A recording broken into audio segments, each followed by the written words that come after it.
Hello, everyone. We're just giving it a couple minutes for people to join the room. We'll go ahead and get started in just a minute or two.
Okay, it looks like new folks joining have slowed down, so we're going to go ahead and get started.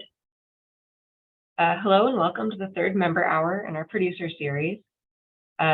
This installment is entitled Producing Milk in Wisconsin. My name is Sarah Rodriguez, and I'm with ASABE staff. I'll be your host today. ASABE member hours were started as an opportunity for our members to learn, connect, and grow. In a few minutes, we'll get things rolling, but first, just a few quick session ground rules.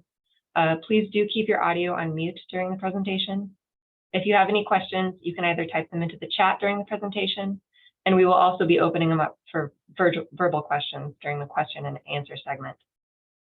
This meeting will be recorded and is available for later use on the ASABE website through our YouTube channel. Today, we are hearing from Brian Huenink. Brian is the technical lead at John Deere in Operator Station Core Technology, focusing on common module proliferation, new project development, and innovation. Brian is celebrating 20 years with John Deere this month. In addition to his career at Deere, Brian is also a partner in his family dairy and certified seed farm in Wisconsin. Please join me in welcoming Brian. Thanks, Sarah. Appreciate that introduction. Just as a nod of heads there, can everyone hear me okay? Great. All right, we'll get started. So I wanted to walk through the presentation for you here. Chuck Roth had reached out to me a few months back, asking me if I would give a presentation on National Milk Day. And so I want to tell everyone happy National Milk Day too. As we get into this, I saw in the description the word modern was used in reference to our farm, and I'll maybe give a qualifier there. We are a very traditional dairy.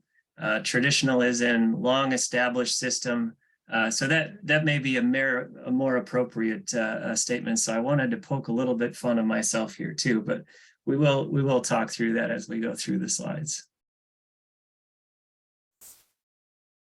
Just a brief outline of what we're going to walk through today. I'll give a farm intro.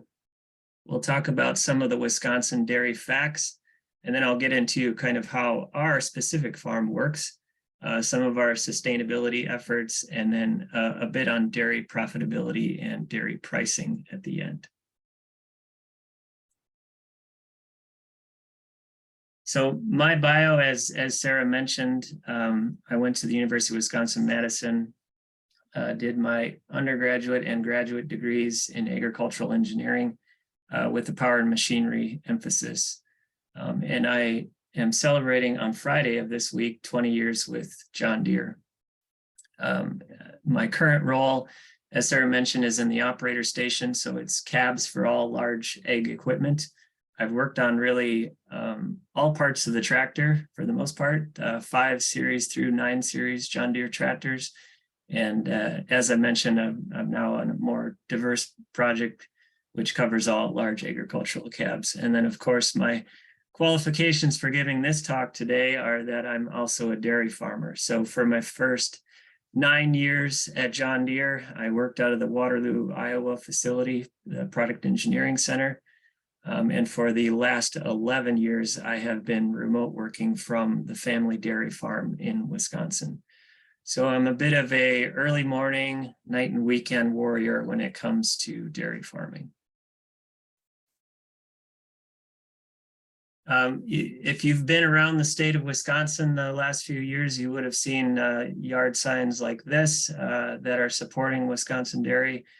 Wisconsin dairy farmers are a very proud group, and they like to push their product and get others to support it. So a little more about our farm. We have grade Holstein cattle on our farm.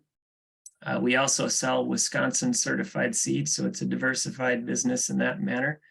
And currently, those working on the farm are representing the 3rd through 5th generations of this farm. At any given point, we're milking between 65 and 76 cows. So by today's standard, a rather small farm. And we have been family operated at the same location since 1912. And what that means is that we are a century farm. Century farm is a distinction that farms in Wisconsin and throughout the U.S. Like to have as a way to be recognized for a long-standing tradition of farming. So our farm was recognized actually in 2013. We had submitted the paperwork in 2013 because we had thought that was when our family had purchased it, but we actually realized when submitting the paperwork and providing proof of documentation that it was actually in 1912 that the farm was purchased by my great-great-grandfather, and he sold it to my great-grandfather 1 year later. The pictures there, the one in the upper left is just a look at the barn after it was freshly painted a couple of years ago. A picture of that Century Farm ceremony that was done at the Wisconsin State Fair over the summer of 2013. And then in the lower corner, while we don't have a picture of the farm in 1912, that is a picture of the farm in 1950. So a little bit about milk and what I'm going to be talking about today. So when I talk about milk, I talk about milk that is produced by the mammary glands of animals. I'm not referring to plant-based or alternative milks that are also on the market today. The breakdown of milk there, you can see it's 87% water. I'll talk a little bit more about that in a few slides. And then the remaining portion contains proteins, fats, carbohydrates, vitamins, and mineral. And it's typically produced when it's sold as fluid milk in one of 4 different fat contents. And for those of you that have been confused by labels, the label actually means when you refer to whole 1%, 2%, etc., it's referring to the fat content that it contains. So as an example, whole milk typically contains about 4% milk fat. The 2% has about half of that milk fat removed, and then so on and so forth, 1% and fat-free. Common dietary guidelines recommend 3 8-ounce servings or equivalent in like products like cheese, yogurt, and other dairy products. One comment on the whole milk for those involved in the production of cheese. There are certain dairy breeds that produce higher milk fat content in their milk than others. And as an example of that, the Jersey cows typically have a milk fat content that's closer to 5%, whereas Holsteins are closer to 4%. And just as a point of reference, there are actually 7 major breeds of dairy cow: the Ayrshire, Brown Swiss, Guernsey, Holstein, which we have on our farm, Jersey, which I just mentioned, milking shorthorn, and then red and white Holsteins. So a bit about the milk's essential nutrients and why milk is on dietary guidelines. You can see kind of a high-level summary here. A lot of these are naturally occurring in milk. Milk is fortified with vitamin D and to some extent vitamin A, but the rest of these are all naturally occurring in milk, and it makes it an important part of our diets. An interesting statistic that we often like to share with in terms of how many dairy farms there are in Wisconsin. Wisconsin currently has the 6,292 farms that produce milk. If we take a look at this over history, we go back to say 1960, and there were 100,000 dairy farms in Wisconsin. That number had dropped to 44,000 by 1980. And about the last 20 years, we've seen a shrink further to the level that we have, the 6,000, just over 6,000 now. Cows also have shrunk. So cows in 1960, there would have been close to 2.2 million cows in 1960. And by 1980, that number had changed to 1.8 million cows. Today, over the course of the last about 20 years, the number of cows in Wisconsin really hasn't changed all that much. It's about 1.2 to 1.3 million. And we see some ebb and flow in that. But what we've seen in the dairy industry in Wisconsin is the consolidation of farms, where several farms are consolidated into one larger farm, oftentimes providing flexibility for families that combine in terms of labor savings and other economies of scale that are built up from that. Yes, the question in the chat, the number of dairy farms there it's only dairy farms. Sorry, I should clarify that, not including beef and other crop farms.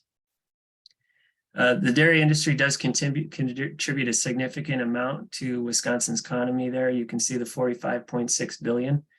And you might not think of it, but there are a lot of ancillary individuals who benefit from the dairy industry, whether that's construction of new facilities, those providing feed supplements, veterinarians, even software companies, all of those that accountants, et cetera, all of those that help the dairy industry function where it is.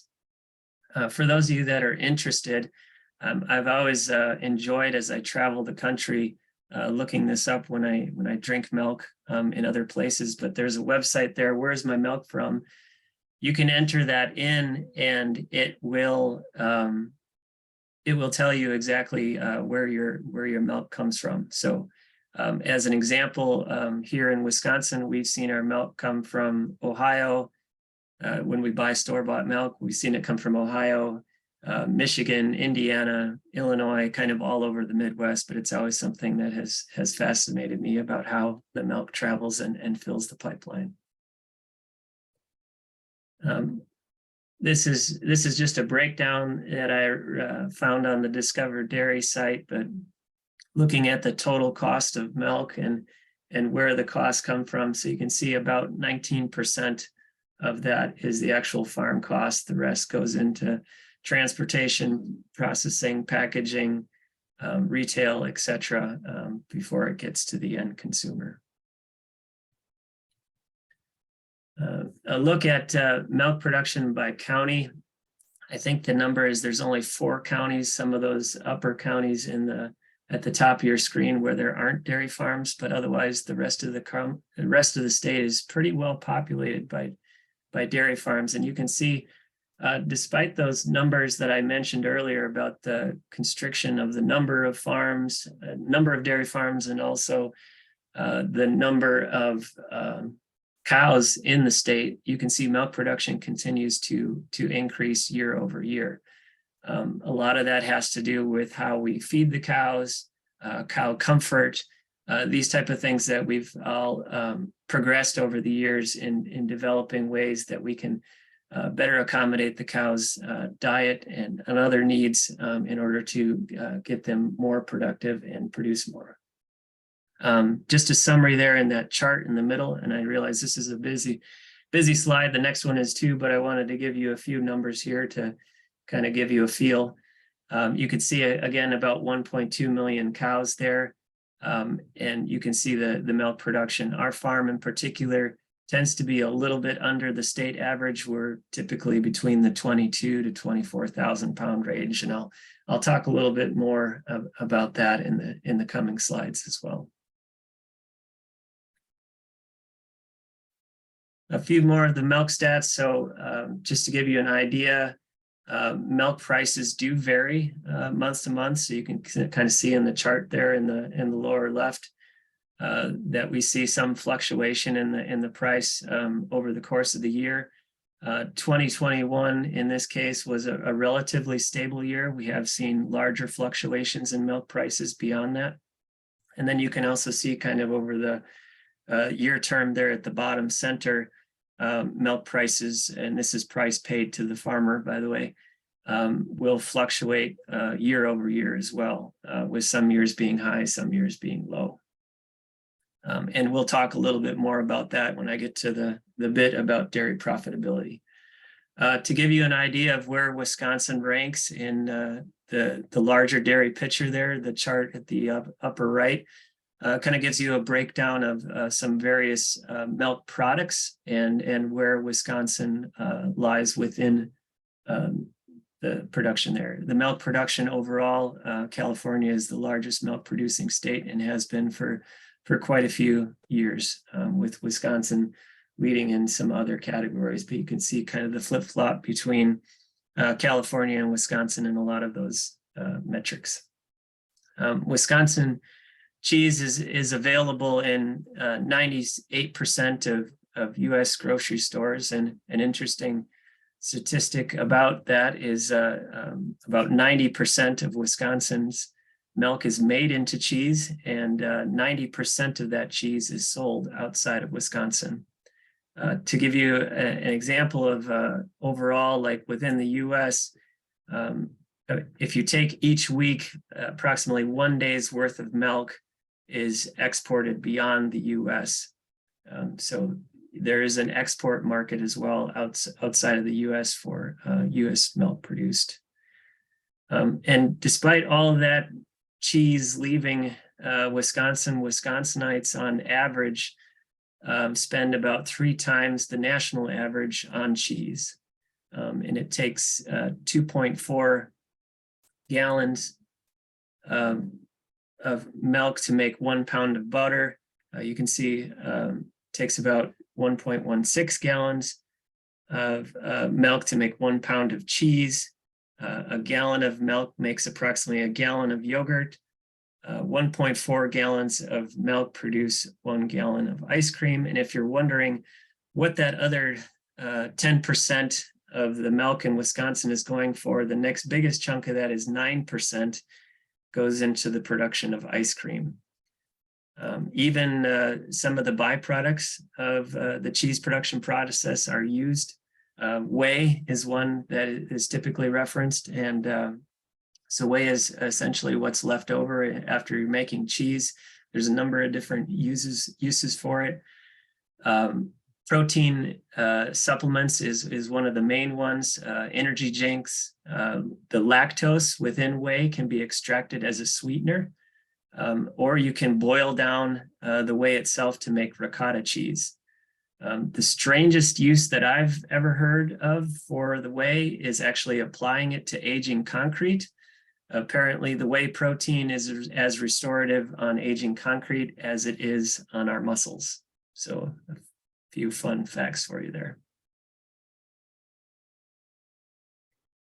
The cheese that the milk that comes from our farm, for the most part, goes into mozzarella cheese and also provolone cheeses. So it's made into Italian cheeses, and the milk plant that our farm ships to is only about 2.5 miles away. It's a bit of Wisconsin history that there almost used to be a milk plant on every corner. So there's a lot of local milk plants that had consolidated, and in our area, there was an Italian cheesemaker. He brought his recipes, and a number of other cheesemakers combined to form what is now referred to as Cedar Valley cheese, but that's where our cheese goes. And most of that mozzarella is actually that is produced is actually shipped to the East Coast. So if you have pizza in a restaurant, there's a good chance that you've probably had some of the cheese made from the milk that comes from our farm. A bit of a unique thing in Wisconsin is Wisconsin is the only state that requires a licensed cheesemaker to make cheese. And those licensed cheesemakers contribute to 600 different types of cheese. The cheesemakers also have this certification. So there's a cheesemaker, and then there's what's referred to as a master cheesemaker. And a master cheesemaker has to go through a series of very specific coursework and practicum sort of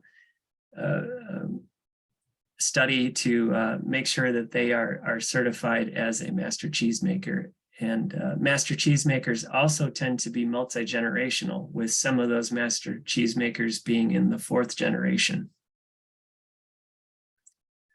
So next, I wanted to bring it back to our farm. So I mentioned I would kind of go through our farm, and this is a Google Earth image that you're going to get pretty familiar with throughout my presentation here. But I mentioned that we had kind of 2 facets to our dairy. There's the dairy side and there's the seed side. So I wanted to kind of lay out building by building where things are at. And this photo is a few years old, so a few things have been updated, but for the most part, we can walk through it. So the buildings there at the eastern side of the farm are for seed cleaning. So we bring seeds in that we harvest on our farm, clean them as a first generational seed from a foundation seed that comes from the university, and then that seed is then sold to local customers and cooperatives. So after the seed is cleaned, it goes into the seed warehouse. Some seed is bagged. That seed that isn't stored in bulk in larger totes will typically go into these former semi-trailers that are used for bagged seed storage. And the seed comes onto the farm. You see the incoming seed is stored in the grain bins there. And then there's a plethora of small gravity wagons that you see parked out in the field there. We kind of specialize on our farm in growing varieties that aren't grown in a lot of other locations. So we have a lot of very small fields with small batch of varieties. So we tend to use a lot of small wagons like that to store our seed as it's coming in. Of course, there's a lot of machinery, grain wagons being one of them. The northern half of this building in the middle is our machinery shop, where we repair, fix, and do some storage of machinery. And then a little bit of fun history here. This garage here is actually the birthplace of our seed business in approximately 1938. When hybrid seed varieties were just becoming popular for farmers. So shifting to the cows, we have, as I mentioned, Holstein cows. There's a few other crossbreeds that we had for some of our beef varieties that I'll get into a little bit, but just kind of a fun pick of a few different cows on the farm. So what does this layout look like when we get into the cows? So I'll kind of start at the back end for this. So the milk house, this is where the milk truck that comes to pick up the milk every day and deliver it to the milk plant, as I mentioned, 2.5 miles away, we'll back up to this facility here, or this little building here, the outcropping, and pick up the milk from the milk tank. The milking area of the barn is the area where we have our tie stalls, where the cows come in to be milked twice per day. And then the milking cows also have a milking cow lot. So this is where the cows get out, get some exercise, and gives us an opportunity to clean the barn every day.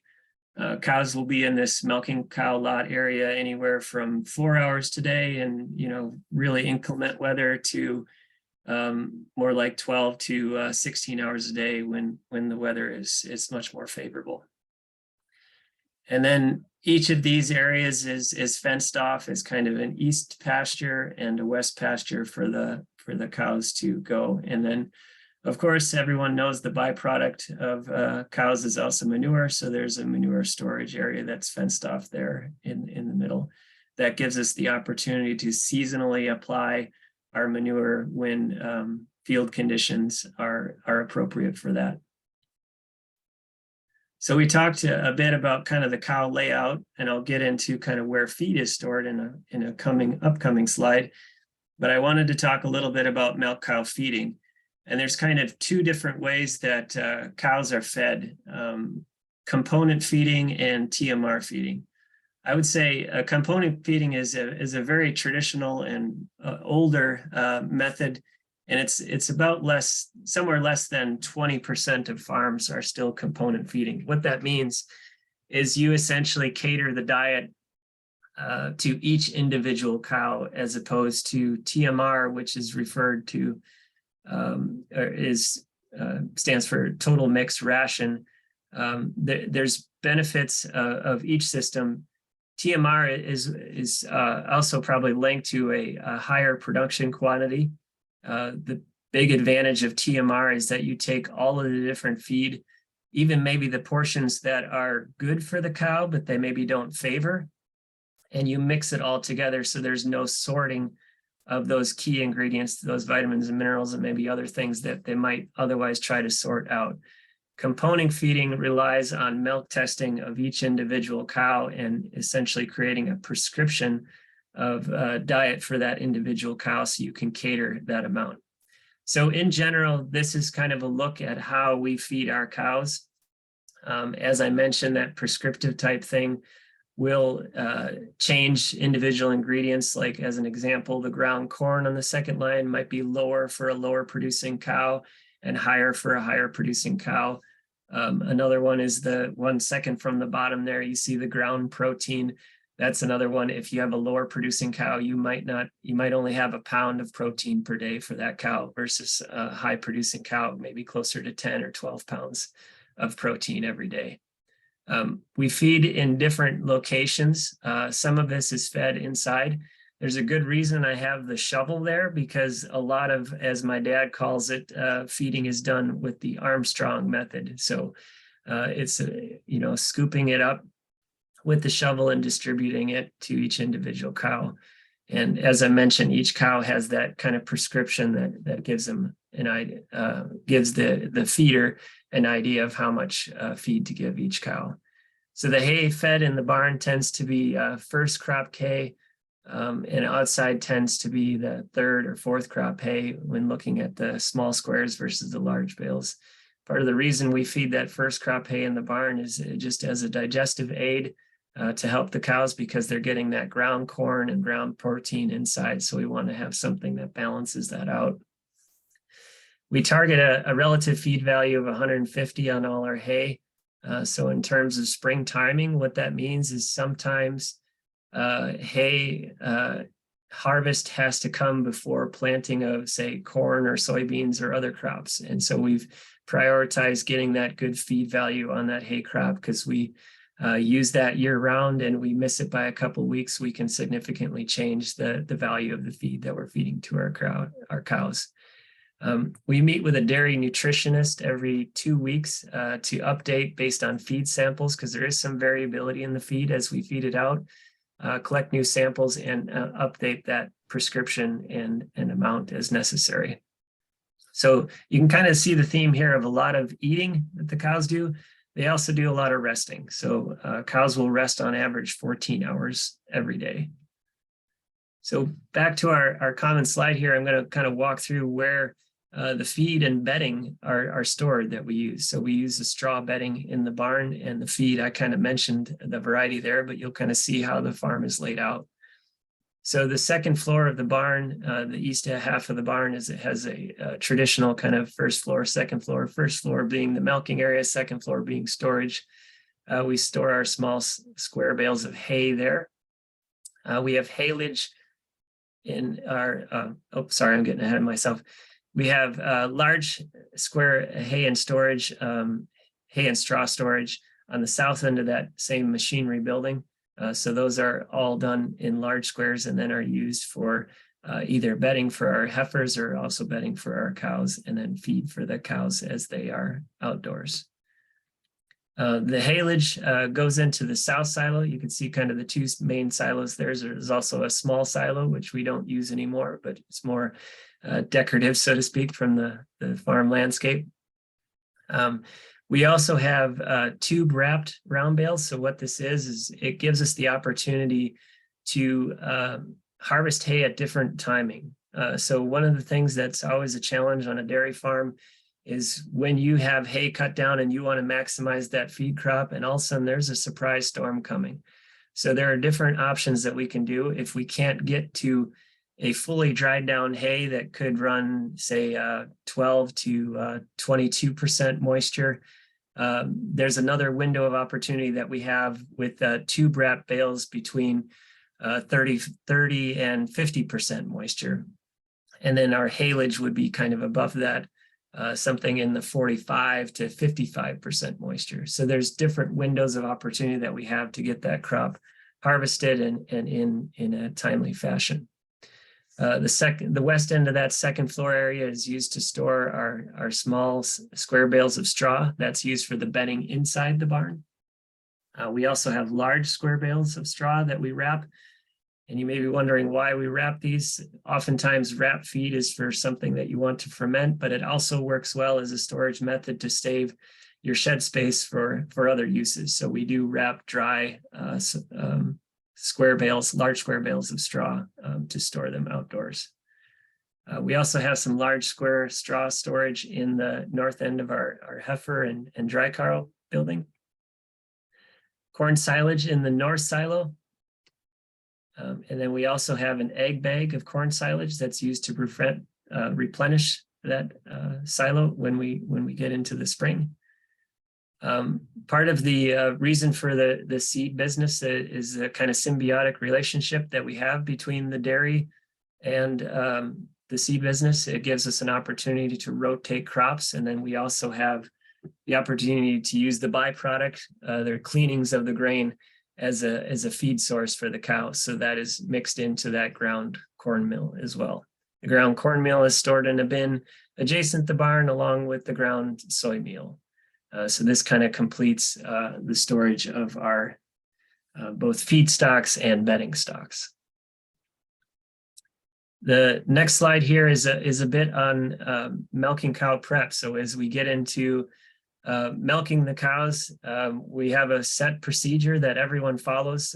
Cows are a creature of habit, and they like to be treated the same way day after day. They also like to eat the same thing day after day. So if we try to pull any surprises there, the cows will react, and they'll let us know that they don't appreciate any changes. But with that said, there's a pre-dip.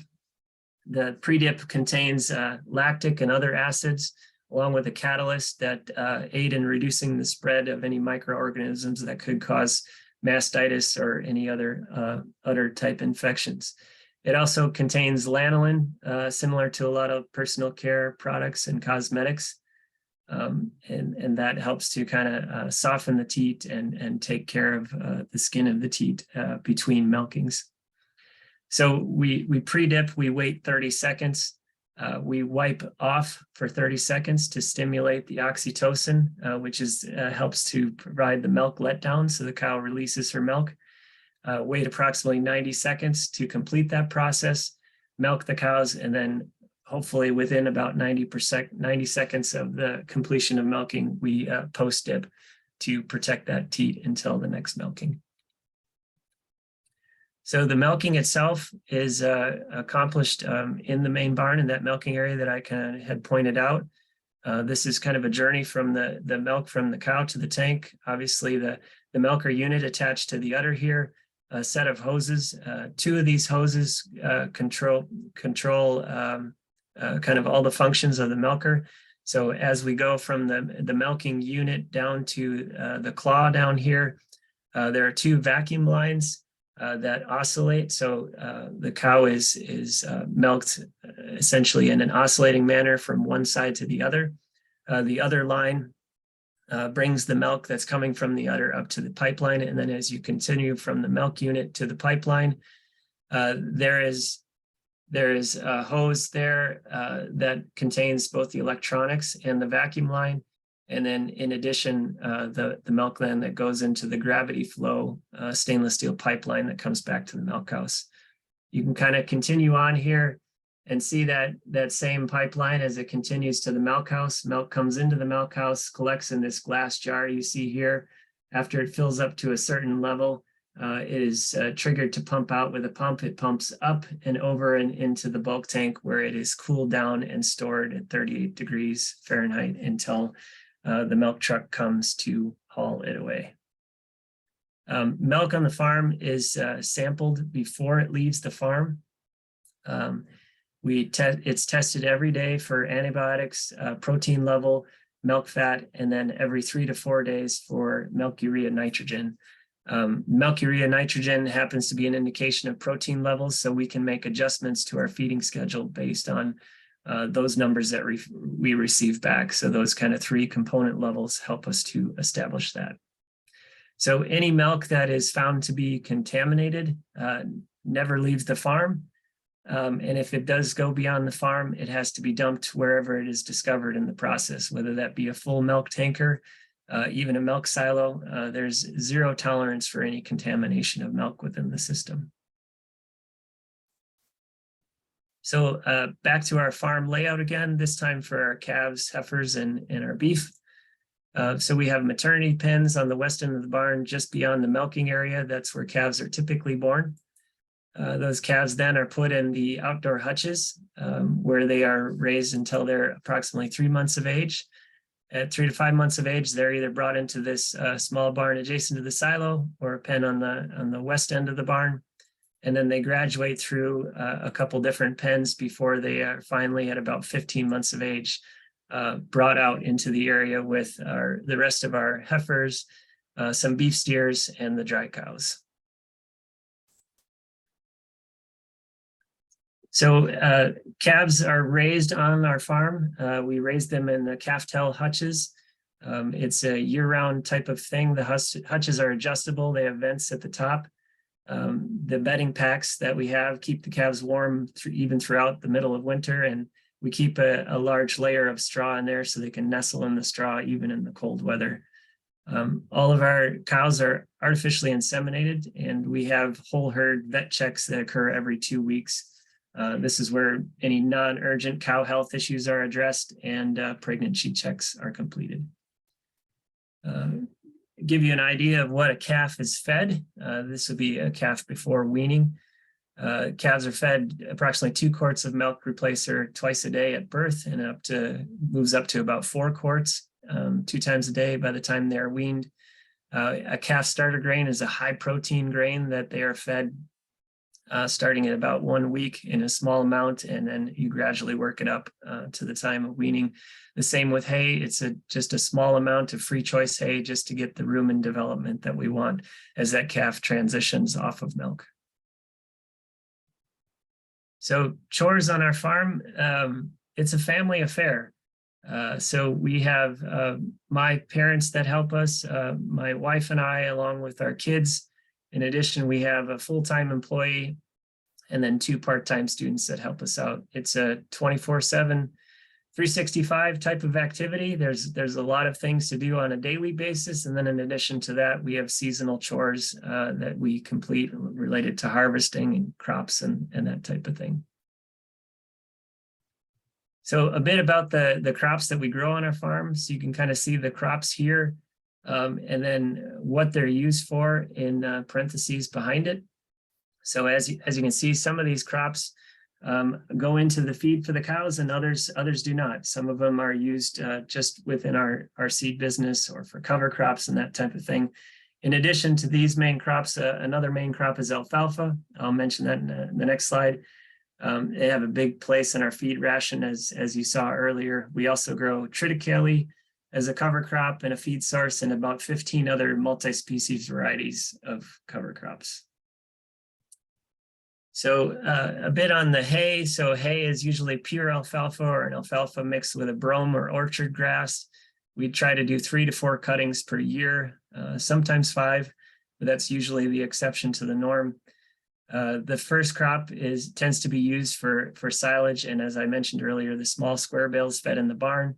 Second crop tends to be large square bales, and third and fourth crop usually return to refilling the silo and for baleage in the wrap bales.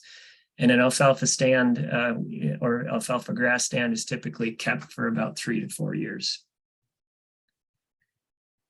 You'll see in the slide here some images of our corn silage. It's planted in the spring along with the corn grain varieties. Our early varieties tend to go in the silo, and then we have late varieties that are put in the egg bag. Egg bag is one of those big white tubes you've probably seen across the landscape as you've traveled. The silage is packed in there, and then our procedure is a little bit unique on our farm. We fill that egg bag, and then in the spring, before the thaw comes, we transfer the contents of that egg bag into the silo for our feeding method.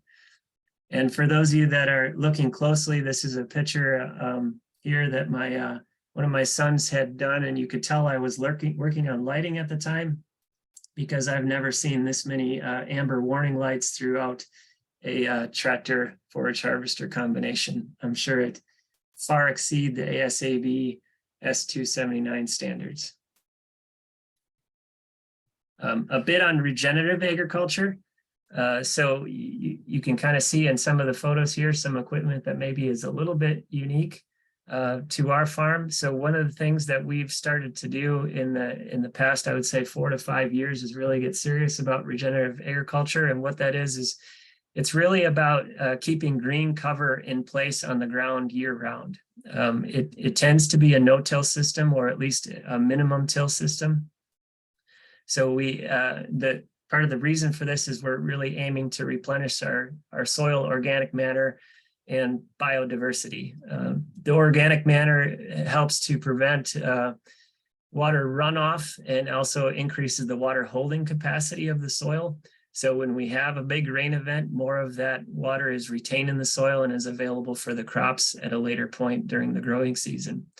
The soil biodiversity also helps with the goal of getting the soil to regenerate more of its own nutrients for at least a reduced reliance on synthetic fertilizers.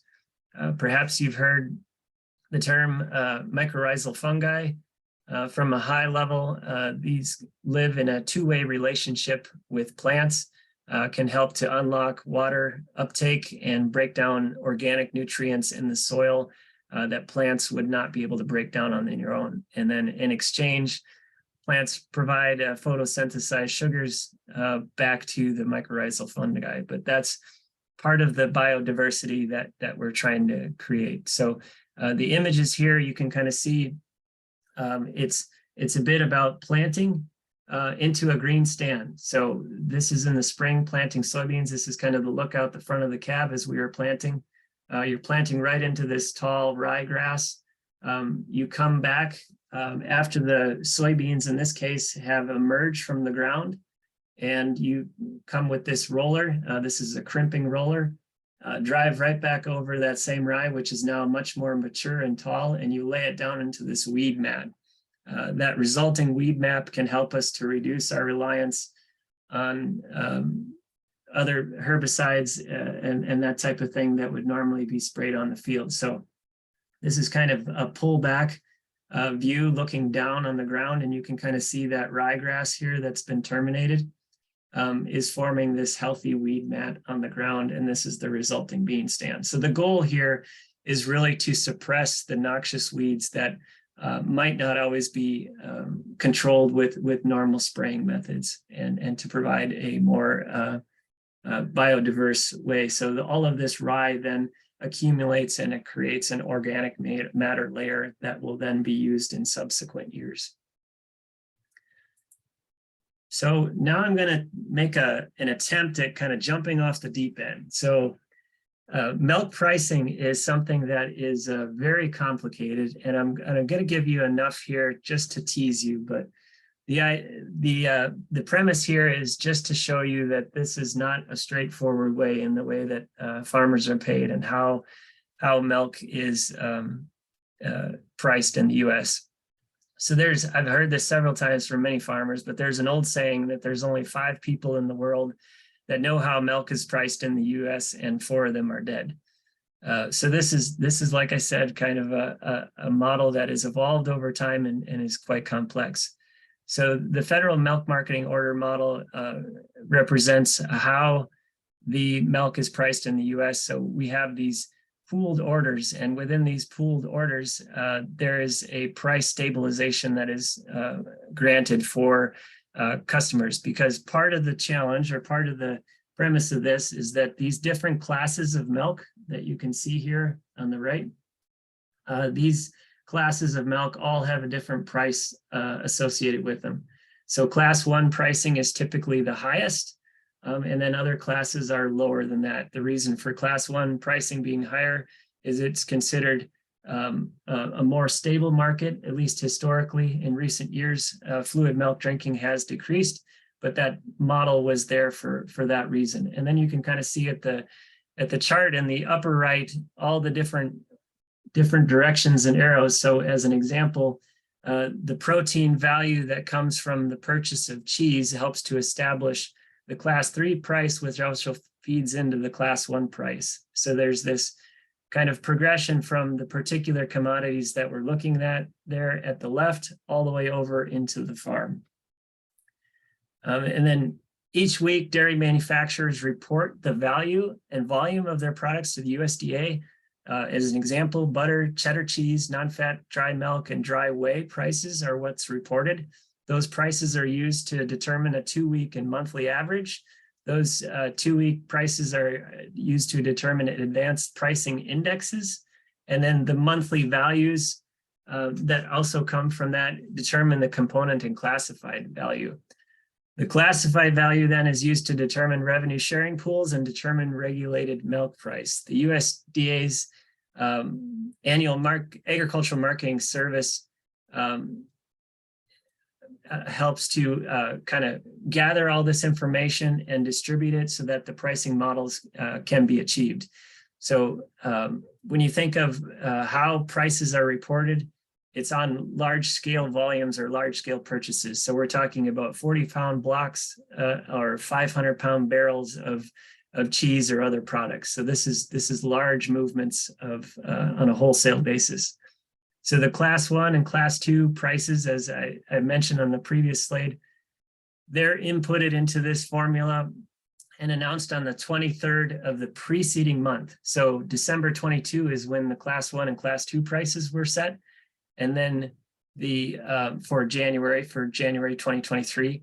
And then the class 3 prices are reactive. So they are announced on the 5th of the month following the month that you will be paid for. So what happens is as dairy producers produce their milk, they're paid an upfront estimated amount. And then at the end of the month, that number is reconciled and corrected, and then they're paid the final amount for that month. So you're kind of paid on a reactive basis because the pricing is set based on market demand. So the price will fluctuate based on that. So then the final step, as I mentioned earlier, is that milk is all pooled. And part of the reason for the pooling is the difference between the class 1, the class 3, and those other type of prices. So let's say a farmer is paid a class 1 amount, $17 of that hundredweight cost goes to the farmer, $1 goes into the pool. A farmer who's paid on a class 3 basis would receive $16 for their milk because of the lower price. And then $1 of that pool money comes back to them to help regulate or keep it consistent. And then this is my final slide, but I wanted to talk a bit about how does that all roll up into how farmers are paid. And so this is as good a chart as I could find that kind of shows all the different input and operating costs that come into this. And you can kind of see the value if we include the different sections here. So this is our gross input. This is our operating costs. Oh, sorry, I'm cursoring on the wrong page. This is our gross input. This is our operating costs, and this is our allocated overhead. So if we look at the whole picture, you can see a lot of these numbers are negative. And part of the way, there's kind of 3 different ways that a lot of Wisconsin dairy farms are profitable. One way is based on genetics. They sell their genetics to other herds. Another way is based on a lot of family labor, keeping things small. And then the third way is on a larger economies of scale approach. And so if you can keep, as an example, a small farmer, if you can keep some of the higher labor costs and the capital costs down, you can find yourself in a profitable zone. So thank you for your attention. Are there any other questions?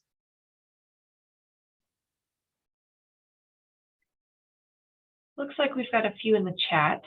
As the farm and dairy cow count has gone down, the cow milk efficiency improved. Has the cow milk efficiency improved as nutrition and animal monitoring has also improved? Yeah, that's correct. I didn't quite hear. What was the question in there? Oh, I'm sorry. As the count of animals has gone down, has the efficiency improved due to Yes. nutrition and monitoring? Yes. Nutrition as well as cow comfort, I would say, are big influences on that. So anything that you can do to make that cow more comfortable, cow flow, even helping to decrease cow stress. So like things like the placement of water versus the placement of feed and the placement of resting, all of those things go into that picture to make cow efficiency better. I've got another one here. Is the reduced protein for lower producing cows meant to conserve that feed resource, or is it done to try to improve production? Yeah, it's done to improve efficiency of that feed resource. So that protein is probably our highest cost commodity or our highest cost from our feed standpoint. So we want to make sure that if we're feeding that to a cow, we're getting the milk return on the back end and not just wasting it, so to speak.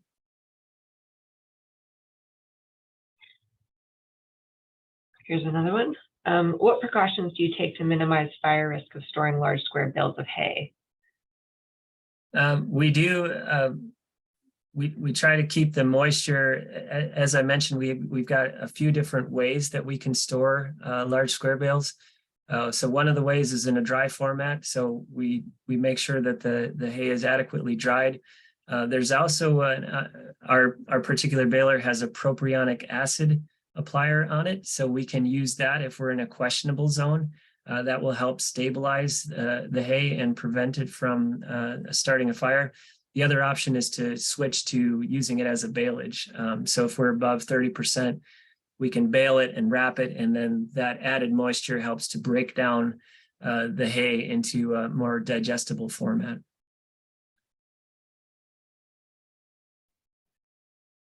What is the role of manure management and application in regenerative farming?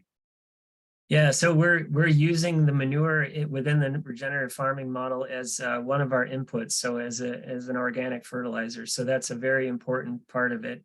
And one of the things that our farm in particular wants to try to increase doing in the future is the use of grazing. So we've kind of gone from a model in Wisconsin where all farms were grazing to a model where all the feed was harvested and brought to the cows. And now we're starting to kind of push back on that in some of the smaller farm scenarios where we can bring grazing in, allow the animals to do some of that work, and then use the manure that's applied during that grazing to help develop and biodiversify the soil again. How do you handle the empty plastic bags for haylage silage? The plastic, you can order there's a plastic recycling company in our area that you can order a bin from. They will bring the bin to your farm, and then you can collect all that plastic. They clean it, and then it is recycled. More questions about the regenerative techniques. How does the rye weed mat affect your soybean yield? It does take a little bit off the top because there is that competition during the early time frame where you have both growing in the green. So during that phase where both the rye and the soybeans are coming up at the same time, there's that competition for the nutrients in the soil. When we did the rolling, we did it at about the 3rd trifoliate stage, which is a little bit later than we probably should have. So ideally, you would have done it at the 2nd trifoliate. So we're still learning about the exact timing of that and what will work best. But we did see a slight yield decrease over our other fields, but the benefit in terms of the weed control was much better.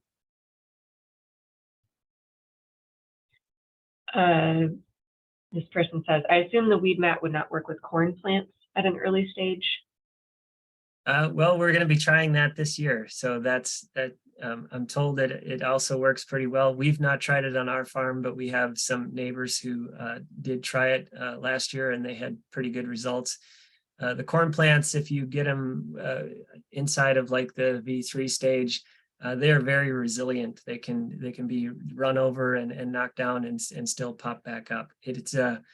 I will say it's a very unnerving experience for a farmer to go through and run that roller down, knowing you're knocking everything down, but it does surprisingly come back.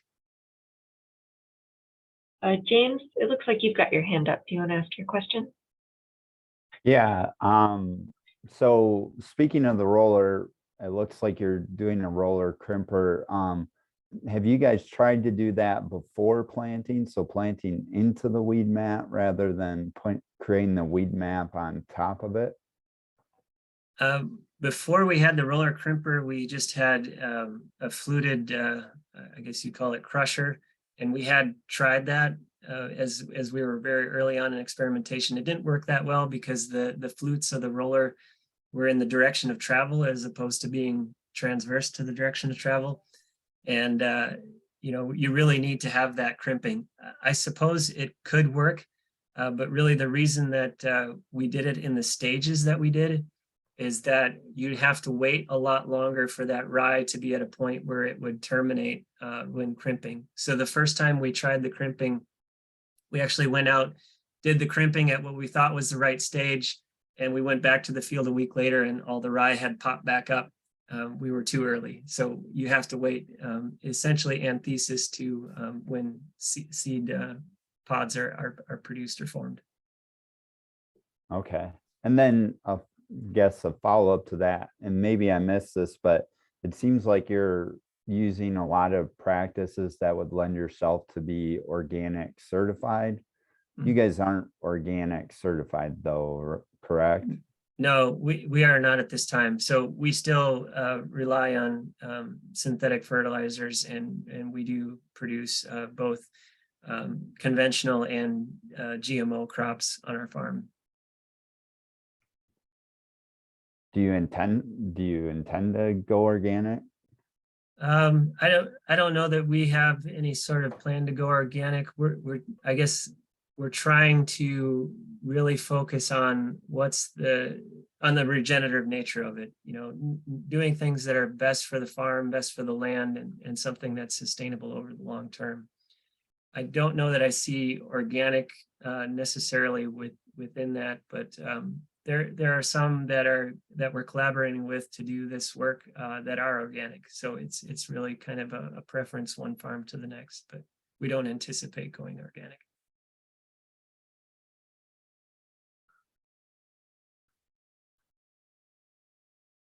Here's one. How many dairies are using robotics for milking?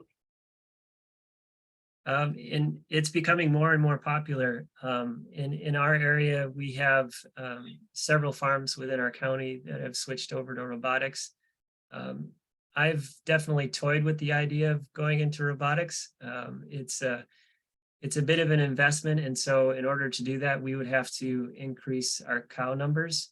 And at least at this point, with our dual career path, we decided not to do that yet. But it's definitely something that is catching on, and more farmers are switching to it. And it does have a lot of benefits for quality of life. There's just a whole lot of flexibility that comes with the robots doing the milking versus us having to be on the farm every day at 5 a.m. and 5 p.m. or have someone to replace us at those times. So that can sometimes be a challenge. Here are a couple field questions. What are your soil textures, and are your fields tile drained? Yeah, our fields are tile drained, and we have a pretty wide swath of soil textures. So there is I think it's like 14 different soil types on our farm, but there's a lot of heavy clay. So we're in an area that the glacier would have pushed a lot of our topsoil, thousands of years ago, further south into Illinois. But our soil types tend to be really heavy. And so when we first started out on this venture of no-tilling in this area, we were met with a lot of, I would say, skepticism from our neighbors who said, hey, we're in a heavy clay soil. No-tilling will never work here. You need to till the soil to break it up. And what we found is that with the right varieties of multi-species cover crops, we can actually do pretty well at breaking up that soil and the hard pan year to year, using those cover crops to do that. You discussed the size of dairy farms in Wisconsin. Are there many supersized dairy operations in Wisconsin? Yeah, Wisconsin has kind of a limit on the size of dairy farms in a particular location. So that tends to be around 9,000 cows in a particular location. So CAFOs, they're typically referred to as, so it's a larger farm. And as an example, within a few miles from our farm, there is a farm that's milking about 1,500 cows right now. It's just a different management style and different way of farming, but there's a lot of good relationships both ways with both large farms and small farms, and the products and services and that we can exchange together with them. Does your farm utilize selection of semen for sex of calf? And what is your thought on public perception of this practice? Utilized sex semen, is that the question? Utilize selection of semen for the sex of the calf. Oh, yes. We have, it's just a handful of times, like we might have a cow that is just spectacular. And I know it's probably like 5 or less times that we've used it. And at least 2 of those times we ended up with bull calves anyway, because the sex semen isn't completely sexed. It's about 90% versus, the 50-50 that would be typical. I would say it's not typically been a part of our management of the herd. We tend to go with regular semen just because there's a cost difference there. The sex semen is more expensive. And then the second part of that question, sorry. What is your thought on public perception of this practice? I don't know that I have a lot of whatever you want to say perspective there on that. I know in terms of managing the dairy, it's been a very useful tool for some dairies, and I don't know that I've seen a lot of public backlash, at least in this area, for that practice. There's some discussion about carbon credits and carbon markets in ag in trade journals and in other places. Do you see that as an opportunity for an additional revenue stream? Yeah, it's something that we've definitely, I'm on the board of a local progressive farmers group that's looking at, a lot of these cover crop practices and no-till practices and other things that we can do to bring us closer to a regenerative model. And part of the function of that group is to try to look at and examine the carbon credits and how we can be a part of it. I would say there's not a lot of people that are jumping into it.